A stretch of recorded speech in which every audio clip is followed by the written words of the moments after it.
I would advocate that henceforth, because I think we'll get more people actually listening to it. We put something in. I would say that we need to put at the beginning of every episode, hey, welcome to Let's Pod This, yada, yada. If you like the pod, please subscribe, please tell your friends, and please rate us on iTunes.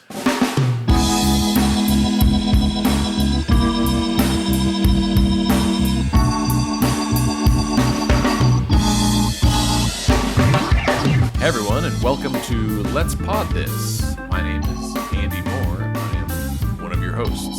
And I'm Scott Melson. I am the other host. This is how we started last week's episode. The hosts. Yes. Hosts. I think, didn't someone in the Oklahoma legislature use the word hosts? I know to we're refer going with this. I'm afraid you can go there. We're not using it that way. We might come back to that guy in a minute. So, on this week's episode, this will probably be a shorter episode because it's been a long week. Yeah. And not a lot of stuff has actually happened. Right. It's one of those weeks. There has been a ton of activity, Right. but almost nothing of substance that's actually gone on. It's like those work days where I get home and my girlfriend's like, "How was your day?" And I said, "I was busy all day and I didn't do a darn thing." Right. Exactly. I'm exhausted, but I don't know why.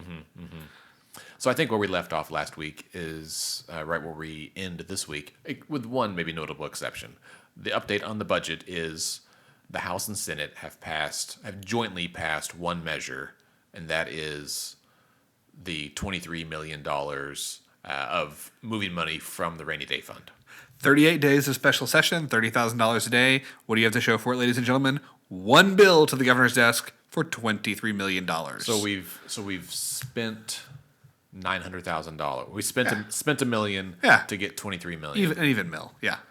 All right. Well, the House has talked about some other measures, but those haven't passed the Senate yet. Yeah, so the House passed what's the so-called Legacy Wells bill. We've talked about Legacy Wells. Legacy Wells. It sounds like a neighborhood in Edmond or Broken does. Arrow. Or a like 90s cover band. Ooh, Legacy Wells. You like that? Yeah, I feel like there's a joke there, but I'm not sure what it is yet. We'll get there. Yeah. It takes time.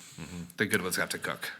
They're not all winners. But right? no, so the House passed the Legacy Wells bill yesterday. This is just a bill that would raise the gross production tax on a very small subset of oil and gas wells in Oklahoma, like 6,600 wells, I think, which sounds like a lot, but we have tens of thousands of wells. And some of those wells have been there for decades. Right. And they produce like a barrel a week or something. Yeah. So it's like, and that's important because there are some legislators now coming out that are like, see, we did it. We raised the gross production tax. And it's like, you know better than that. You really didn't. Did you really?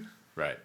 And as we heard from Joe Warren with OEPA a few weeks ago on the podcast, I think one of the top producing wells, I think Devon is the one that drilled it, and it produces something like 24,000 barrels a day or something. 6,000 barrels a day. 6,000. The highest production that he's read, the highest production that he has seen reported is 6,000 barrels a day. So like 24,000 a week. Yeah. Right, makes more sense.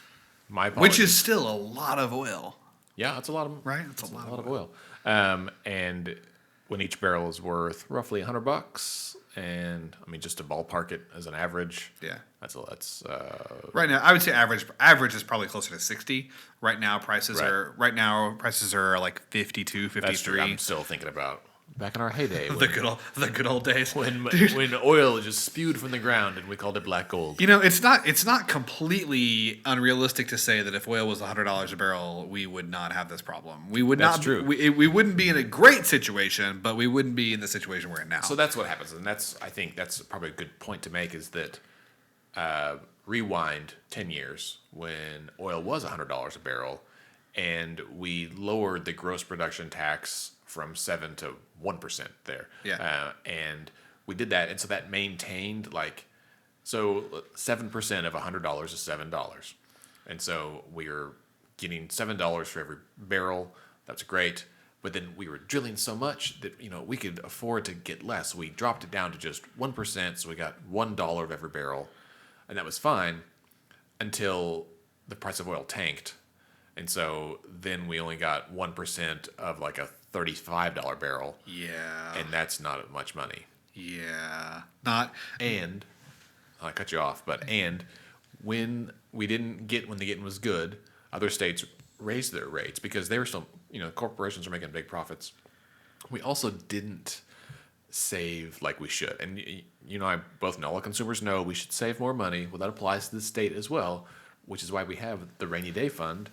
States like Alaska expanded the rainy day fund to like $2 billion so that they could store more away because they knew that at some point the price would decline. And so they were better prepared for when it did, and we were not. Yeah. Two things kind of stick out to me about that. First one, piece of trivia. Do you know why Oklahoma has a rainy day fund? No. So the rainy day fund came about in the 1980s. We didn't have one until then. It started in the 1980s as a response to the oil boom, to the oil bust in the 1980s. So the oil bust happened in the early 80s. We were like, oh snap, we have to protect ourselves in case this ever happens again. And so that's where the rainy day fund came from. The second thing, and this is related to the first point, is that for a state who has been so dependent on oil and gas, specifically oil, for literally our entire existence, we as a group demonstrate a shocking ignorance of the boom and bust cycle of the oil economy. Every oil man or woman that I know that I've ever talked to about the business, when oil was $100 a barrel, they literally all said, well, if there's one thing we know, it ain't going to be like this forever. Right? And yet our state government seemed to operate under the assumption that, no, maybe it will. Do you think it it will be like this forever? Do you think it's a generational thing where the folks like Mr. Warren, who are twice our age, they probably know better now, but as younger groups get into it, they don't have that kind of institutional memory? Because a lot of the companies now, Chesapeake, Devon, weren't around back then. Absolutely. I mean, I think that that's part of it.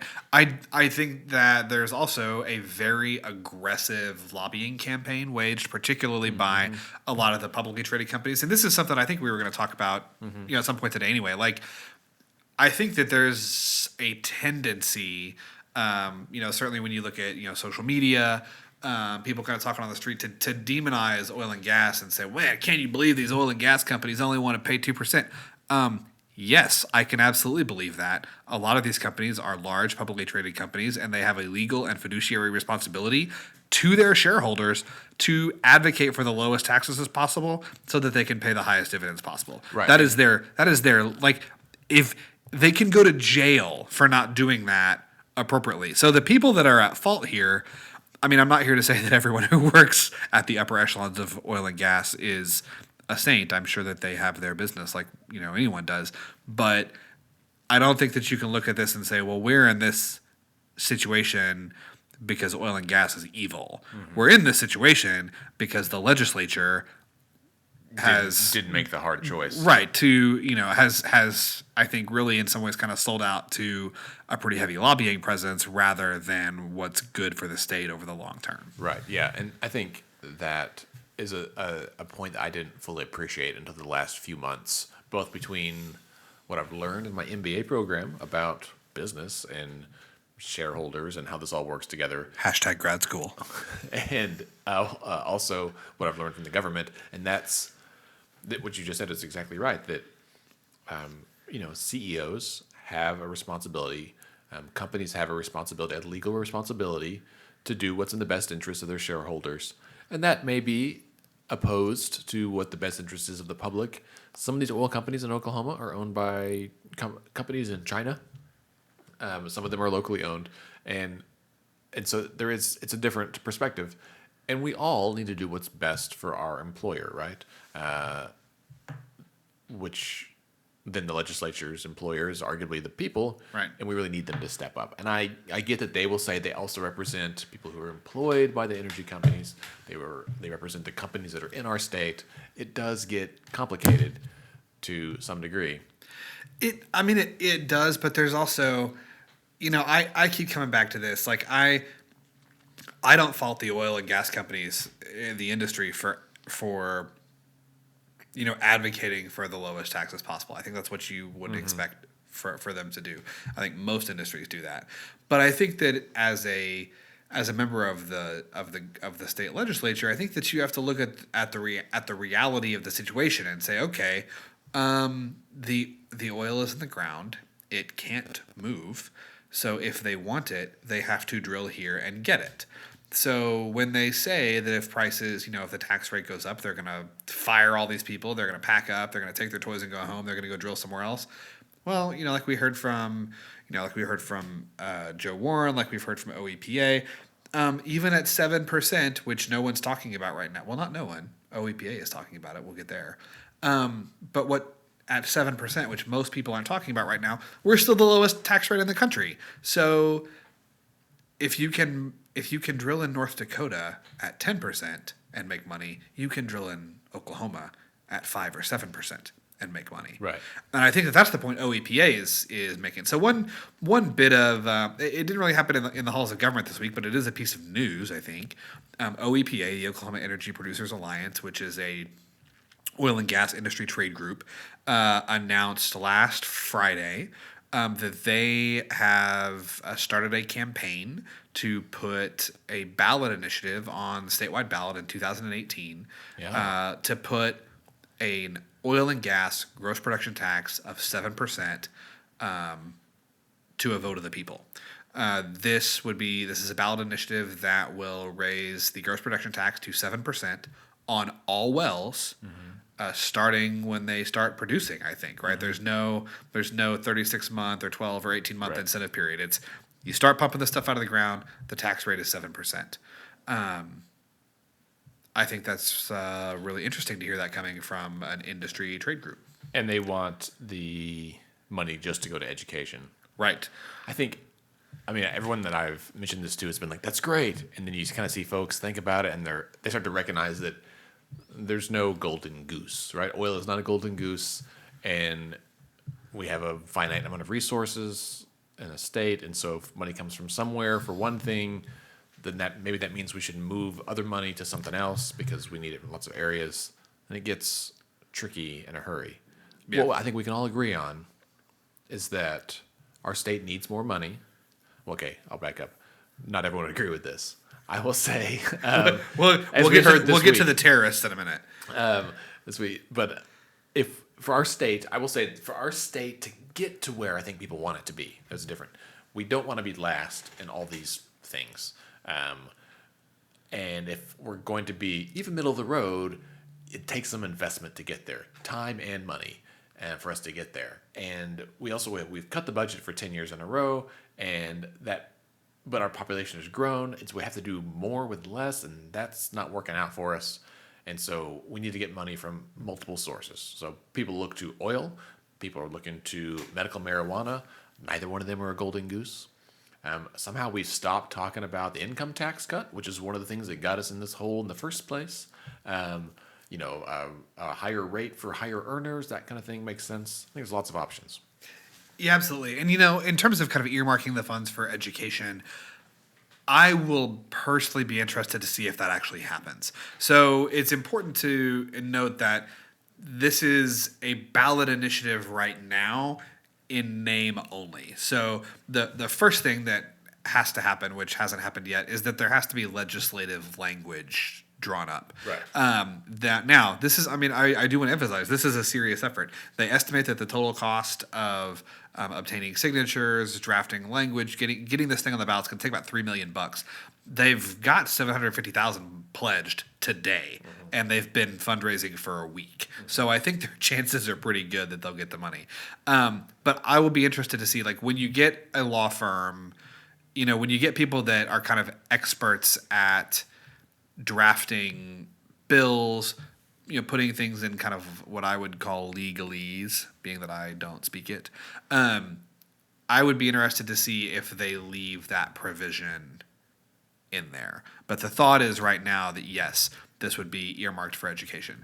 But first they have to get the language done. Then they have to get the signatures, right? This is not automatic. So you have to get, they're estimating about 126,000 signatures in order to get this thing on the ballot. Right. Yeah. And the way it works in Oklahoma is you can't just start getting signatures today. You have to draft language. That language has to be presented to a judge. A judge has to say, yeah, this will work, basically. And from that moment, I think it's 90 days. Yeah, then you pick a date, and maybe it is from that date. You've got 90 days to get all of the signatures collected and verified. And that means they have to do it by hand on clipboards with certain forms. You have to handwrite your signature. Then you have to type those up.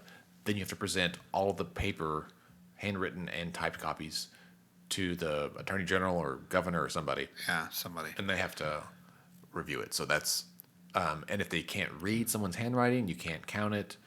So you really have to collect like 150,000. Yeah, and it's unique signatures, right? Like I can't sign it 5 times, Right, and yeah. that doesn't count 5, right? Only registered voters, one person, one signature. Right. And so this is why, people are like, oh my God, well, you want to put it on the ballot. Why on earth does that cost $3 million? Well, this is why.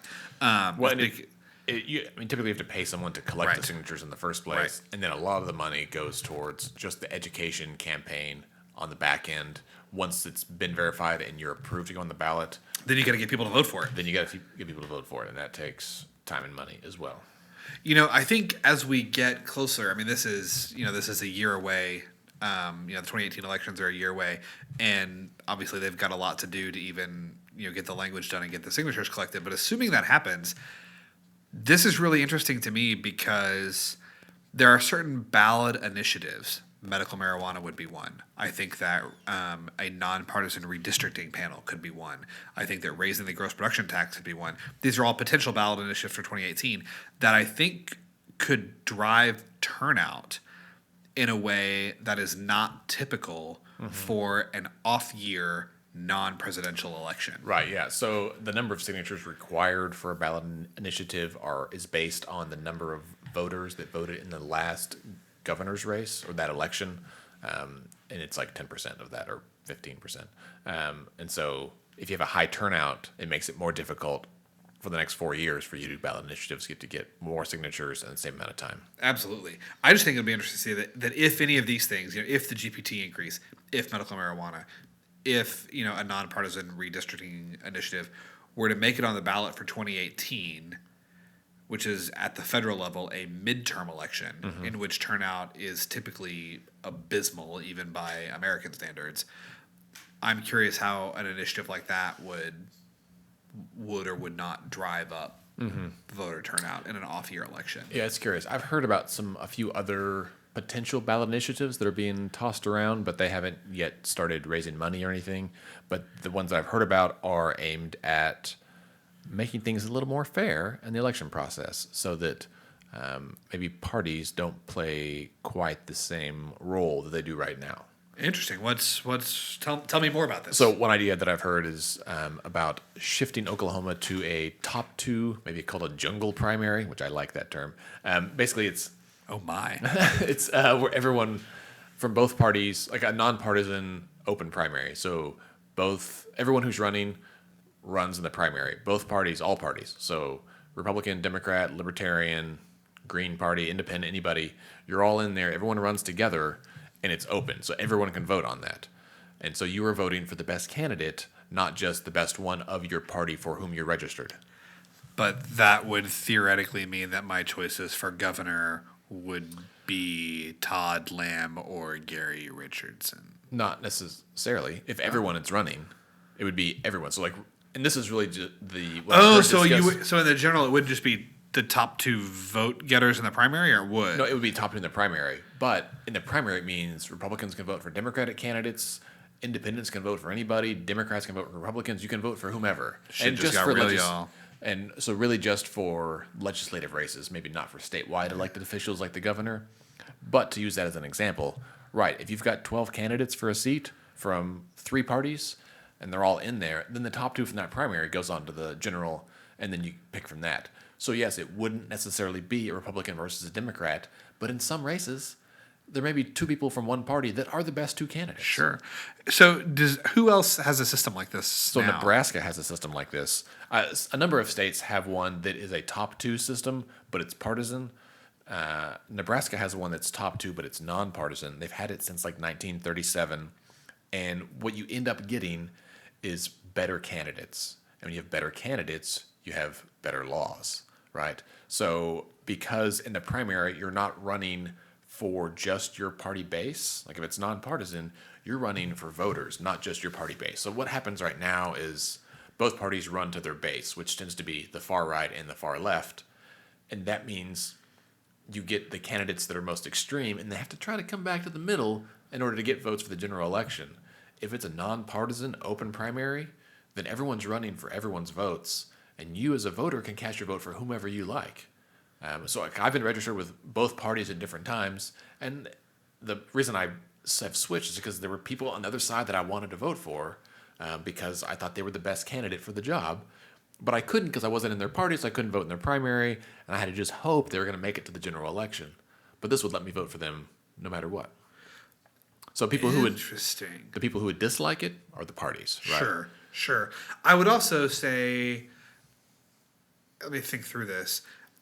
Counterpoint. Yes. If you have, because this would still be based on districts, right? Like you'd still have so if you have a district which many states do because of partisan gerrymandering, if you have a district that is very, very conservative or very, very liberal, I don't know that having an open primary would matter as much, right? Because you would still, it's like, okay, yeah, in theory, I'm competing for all the votes of everyone in my district because there's no primary, but 90% of my district is, far left or far right. So I'm still going to run towards them. So I wonder, is this something that doing away with partisan gerrymandering would address in the same way? So yes and no. I think in those districts that are highly partisan one way or the other, if the voters are that way, then yeah, there's going to be that slant.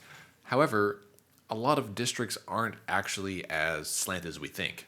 A lot of people that find themselves in the middle, like a lot of voters that consider themselves to be more moderate of both parties, don't vote in primaries because they feel like their vote doesn't matter because it would matter less. Now, all of a sudden, it might shift, right? Like I know Oklahoma's added more independent voters every month than either party, and that's been the case for a couple of years, I think. And so it would give them a bigger chance. Also, so maybe there's a few districts that are partisan that stay partisan. Sure. There's a lot of other districts that are more moderate or more purple, and those you would just get more moderate candidates. Sure. So people we see now like David Holt or Leslie Osborne, Scott Inman, some people, I guess he's pretty far left, but there's a lot of folks. I think it depends on your definition of far left. Well, that's true. Oklahoma Democrats are pretty close to the middle. And I mean, Governor Brad Henry would have been a Republican in any other state, I think. Yeah. So what it would do is maybe moderate some of those, and then when they do redistrict, you've got a more moderate or reasonable group of folks that are doing the redistricting. So even if you don't get a full nonpartisan redistricting commission, you might still get better people making better decisions. Sure. That makes sense. I've got an article I'm reading about Nebraska and how they've done with the system and some of the legislation they've passed. Nebraska's a state you don't hear about much because there's a lot of cornfields. But Lincoln and the University of Nebraska has some really great research programs. It's actually a pretty awesome state in lots of ways.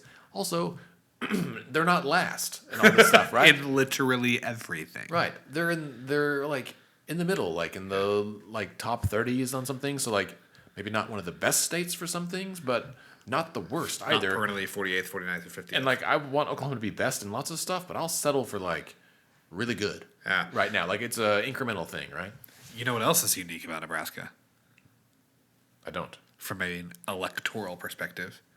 I shouldn't say unique because Maine is this way too. So Nebraska and Maine, only two states in the country that allot their votes in the Electoral College based on the results of congressional district, not the results of the state as a whole. So if you are running for president of the United States, to one of our listeners, that's the next, yes, to whichever one of our listeners is going to be the next president of the United States, be advised that in Maine and Nebraska, merely winning the state is not enough to get you all of their electoral votes. You have to win each congressional district. Each congressional district in Maine and Nebraska allots their electoral college votes based on whoever wins the district. I like it. Yeah. So there's, I want to say, 3 districts in both states Could be, yeah. with electoral votes divided according to population. So you can win Nebraska's, first or whatever, Right. And get their votes. But if you lose the other two, then they would go to the opponent. Interesting. I think it's interesting. A lot of people would say, "Why in God's name are you talking about this at 3:30 on a Thursday?" Thursday, right? Well, and that reminds me of something, and we'll kind of start wrapping up here. We may skip over the terrorist thing because it's just not good news. It's not good news. It's just it's infuriating, and I feel like people deserve They've heard it. to know. I mean, if they're listening to our podcast, they probably know. The 50 of you are the most involved people in the state right now. But about districts, legislative districts, a West Wing connection, which I know you love. I do. When you watch the West Wing, is it not interesting to you that somehow like they all know all the districts in every state? It's like, oh, the Georgia 5th and the Nebraska 3rd, and they know who all these people are.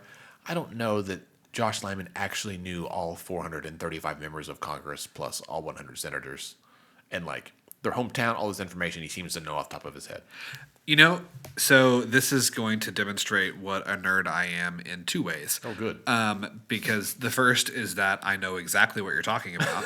And second is that I have actually thought about this in my head. Like I've thought this exact question. Like, how does he know? Because you'll see them sitting right. I can think of at least two instances where you have all of the senior staff of the West Wing sitting around in the Roosevelt Room, and they're talking about electoral strategy. They're talking about trying to push something through Congress. And you'll have one go, oh, yeah, the Georgia 5th. Oh, yeah, the Indiana 1st. Oh, yeah. Right. I don't think it's that they know all 435 districts. However, I absolutely think they know the top 30 or 40 that prove pivotal in these elections, right? That's probably true. Because and this was even happening already in the 90s, right? Because it's happened all the way through. It's happened all throughout our history as a country. Gerrymandering's been around since. Although I say gerrymandering, another fun fact, pronounced gerrymandering because it was named after a man, Mr. Gary, from I want to say Connecticut, maybe Rhode Island. But Gerrry. Yes, it's spelled Gerry, but if you go up to the Northeast, they'll tell you that it's gerrymandering, not gerrymandering. On Parks and Rec, isn't Jerry's name actually Gary, but they all call him the wrong name? I think you're right. I wonder if it's a reference to this. Maybe. I don't know Parks and Rec as well as I know West Wing, but I digress. It's a sad but true fact that there are congressional districts in this country that really prove pivotal, right? And you see this on election night, right? You'll get Chuck Todd or Tim Russert, God rest his soul, may he rest in peace. They get up there and they have the giant map and they'll say, okay, looking at Wisconsin, we know all these districts, right? All these precincts are going red. We know all these precincts are going blue. But these three precincts, which make up this one congressional district, are really what it comes down to. And so if you figure you have one of those districts, maybe per, and I'm not even going to say one per state. You have a couple of those districts in Wisconsin, a couple in Ohio, a couple in Florida, a couple in Pennsylvania. Pretty soon you've got 20 districts. 20 congressional districts that swings a presidential election. Yeah. So I think that if you're senior staff in the White House at the level of deputy chief of staff, certainly chief of staff, director of communications, I think that you have part of your job is to have the demographics and voting patterns of that district at pretty much instant recall. Right. I get the same thing but they don't know the top 5 counties in Oklahoma for HIV rates, and I know that. Right. So everyone's got their thing. Right. All right. Well, let's kind of wrap up because we've got to get somewhere else here in just a minute. So a quick reminder that you're probably listening to this. Well, this is going to be published on Friday, and Friday night is our fundraising event, Bourbon, at 612 in the Paseo District. You can still pick up tickets online on our website, letsfixthisok.org.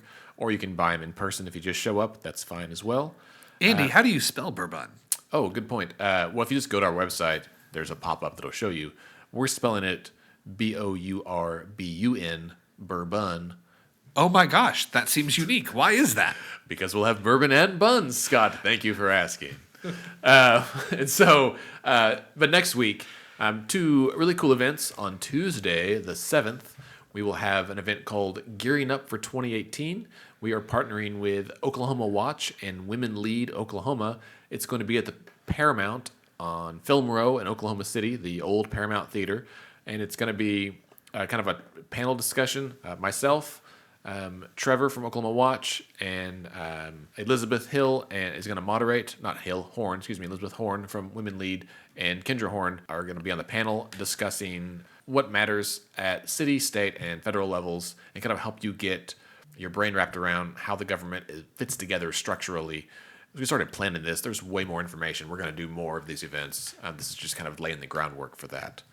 And then on Thursday, we have our second West Wing watch party. You got to go, guys. You got to go. The first one was so awesome. I can't come, and I'm pretty devastated. I'm excited where I'm going to be, but I really wish I could be there. We'll just Skype you in so you can watch. I've never watched West Wing on Skype, but I've got to believe I would enjoy it just as much. Right. It's you can watch the same episode at home on your own. So it'll be at the Wheeler Ferris wheel, the Wheeler Ferris wheel, which is on Southwestern, just south of the river. You can't miss it. It's the Ferris wheel. It'll be all lit up.